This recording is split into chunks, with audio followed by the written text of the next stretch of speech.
Ladies and gentlemen, I'm going to try to keep this short just to spark conversation.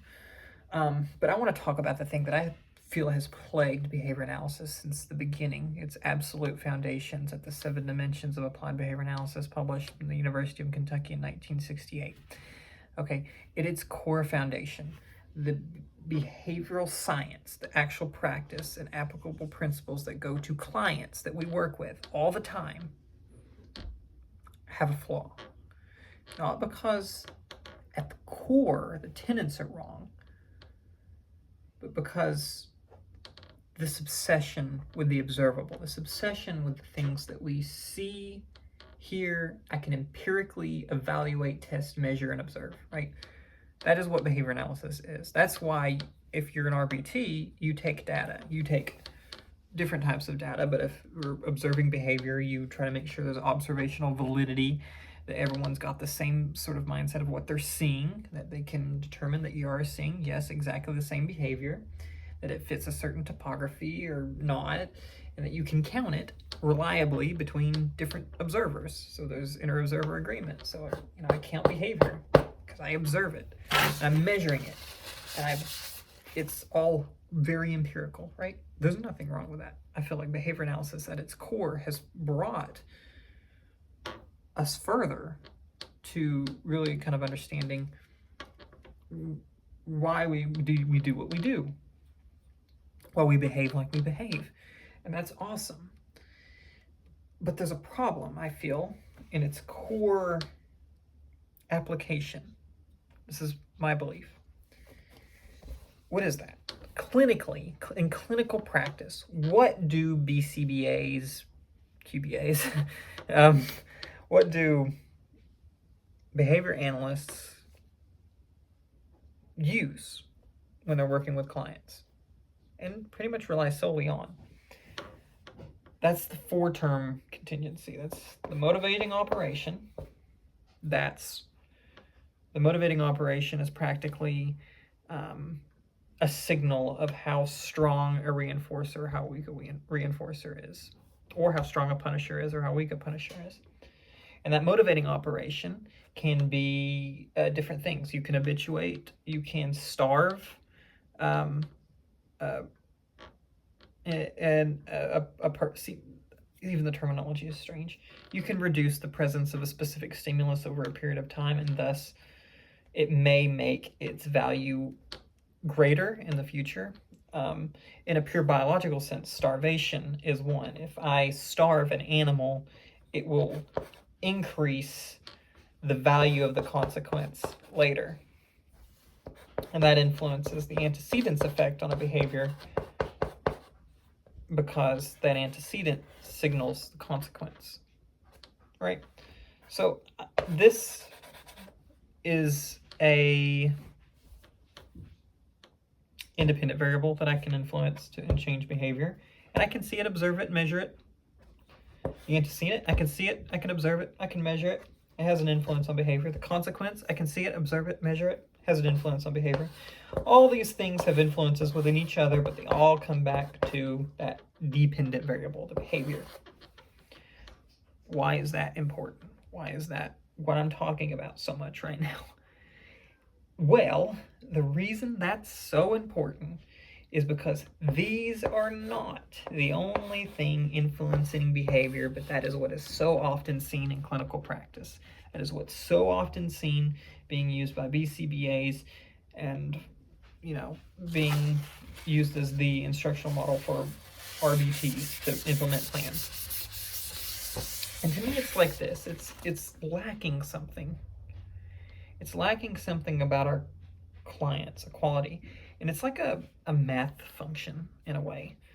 If behavior is our y, kind of like the result of an equation, right? Behavior, what we do, is our y. Then these are all the inputs. This is your output.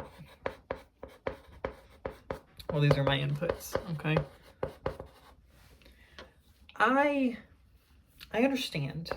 I can see, I can observe, I can measure a motivating operation. I can see, I can observe, I can measure an antecedent. I can see, I can observe and measure behavior. Of course, that's also part of behaviorism. I can see and observe and measure the consequences, and I see how they have influences on behavior. But what if unexpected behaviors occur? Do I just keep changing these until I get what I desire? Well, what about, these are the things, and also, what about private behavior?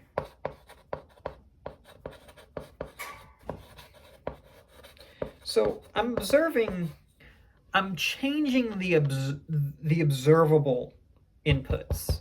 I'm altering the observable inputs so I can have an effect on the observable outputs. But what if there's hidden variables? What if there's variables I cannot see, I cannot observe, I cannot measure? Like the neurophysiology. You know, we work with neurodiverse traits all the time. I don't know that neurophysiology and its relationship to emotions and how that person experiences the environment. And perhaps the things that I'm doing to them are very intense.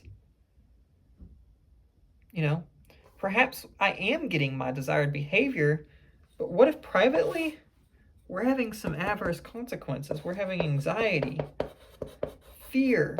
Now, I can't see those, I can't directly measure those, right? But what if they're happening? Depression?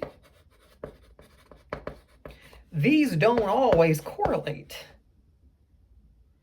So, I mean, I can change all the observable variables I want, and I'll get all the observable behavior that I want. But these have an influence over here, but these don't correlate entirely.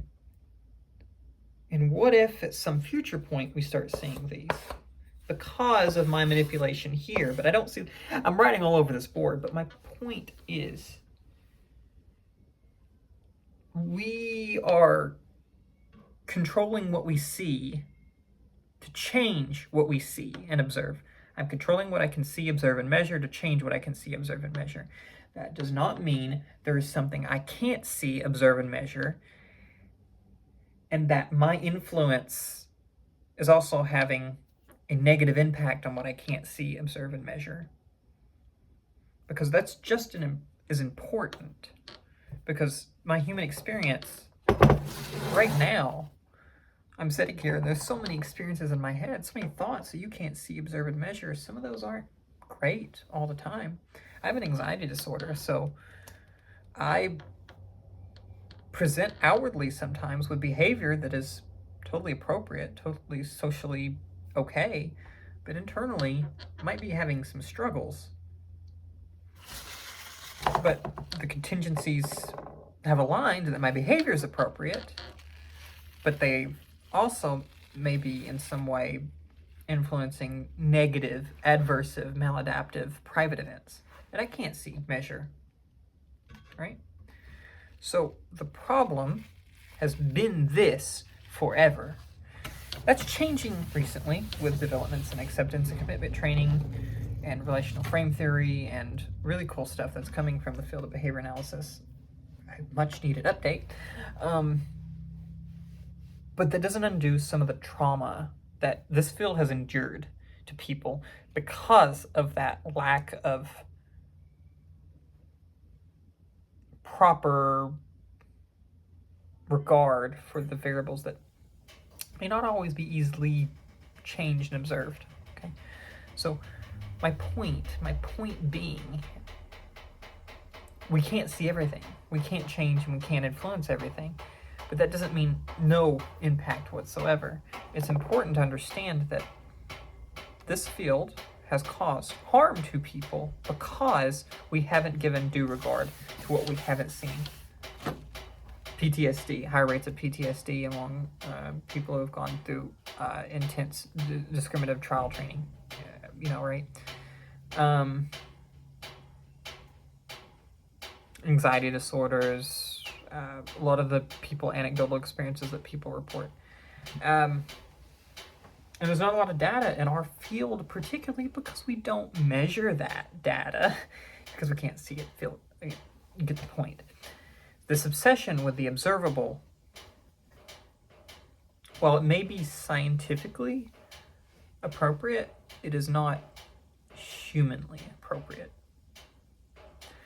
With that being said, I'm going to rest my case there. I wanted to keep this kind of short and brief, but I hope that makes sense. And to me, that's really been one of the things that I hope to see the entirety of the field change in response, and we can start to look at those private events more, because that's what B.F. Skinner wanted, right?